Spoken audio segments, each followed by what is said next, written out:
This review is set to stay above 50 miles an hour. The whim of a madman. I like that.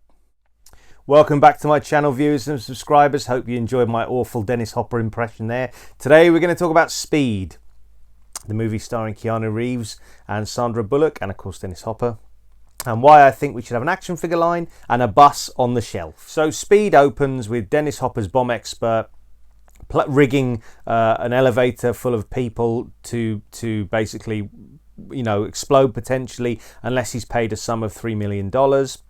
This prompts the LAPD to bring in Jack Traven, who's a sort of SWAT team member played by Keanu Reeves, and his partner Harry Temple, and their team to defuse the situation. So Keanu Reeves, Jack Traven and Harry Temple managed to sort of rescue all the passengers of the lift and chase after Howard Payne, who is the bomb expert played by Dennis Hopper.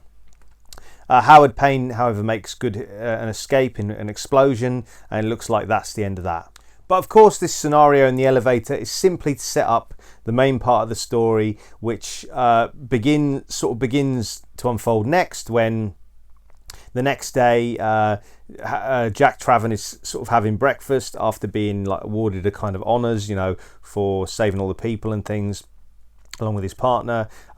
He then is getting coffee and that kind of thing, talking to a friendly bus driver that he knows in a cafe. Bus driver gets on the bus, and next thing the bus explodes. A phone near him rings, and it's none other than Howard Payne, who is alive and well, and sort of gives details of a bomb on another bus, which once that bus goes over 50 miles an hour, the bomb will arm itself, and then the bus cannot drop under 15 miles an hour, or the bomb will detonate, and no passengers can get off the bus. So obviously Keanu Reeves, Jack Traven's main concern is finding this bus, getting on board and defusing the situation by any means necessary. And the film really kicks into gear here. Sandra Bullock as Annie, the passenger on board the bus, Keanu Reeves as Jack, and Dennis Hopper as Bomber Howard Payne are all excellent in their main roles. And most of the action takes place on the bus. This is sort of the main story part element of the film, or the main part of the film. There are other parts, so like at the beginning where I mentioned the elevator scene, that's kind of set up to show like a sort of, what's the right word, a relationship, or a kind of tit for tat competition between Bomber Howard Payne and SWAT officer Jack Traven, or kind of, like their cat and mouse game, should we say, of trying to outdo each other. And a scene at the end, a train sequence at the end after the bus sequence. But really the main element of the film is on board the bus and the action that occurs there. And now it's time for a bit of a pop quiz, hot shot on Speed. So the film is a directorial debut by Jean de Bon, who also worked on Twister, Die Hard and The Hunt for Red October, according to Wikipedia. And Speed actually takes influence from a number of films, including a film called Runaway Train starring Jon Voight,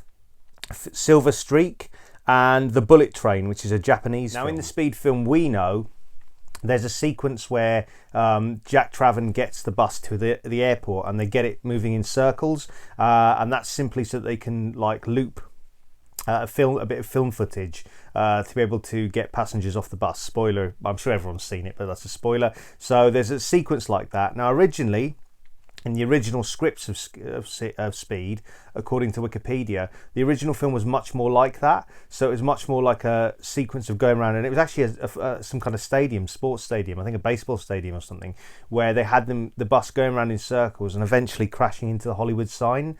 But this was changed, particularly because studios thought a whole film set on a bus wouldn't probably be enough to interest audiences. And I think it was Jean de Bon, who had worked on Die Hard, had actually had sort of the sequences in a lift. You know where John McClane's sort of on top of the lift and he's writing down the information, where you see with Hans Gruber and all that. I think those kind of sequences are what influenced the lift sequences in Speed. At least that's what Wikipedia says. So eventually, after a few script rewrites, Speed was rewritten and revised into the film we know today. It's very memorable, recognisable and iconic.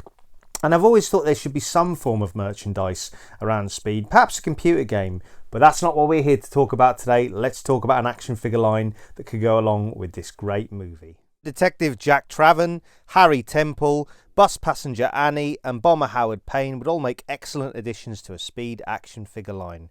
NECA could give us these figures, as they are so good at adapting movie licenses and have done some vehicles before. We would need a bus as a vehicle playset for the action to play out, perhaps with an exploding action, like so many toys of the 90s had, toyetic action features, but incorporated into a modern toy line. Jack could come in his SWAT gear and regular clothing, Harry Temple the same, with a walking stick accessory for his plain clothes version after he'd been shot. And imagine, this is the guy that was in Dumb and Dumber as well, the actor that was in Dumb and Dumber.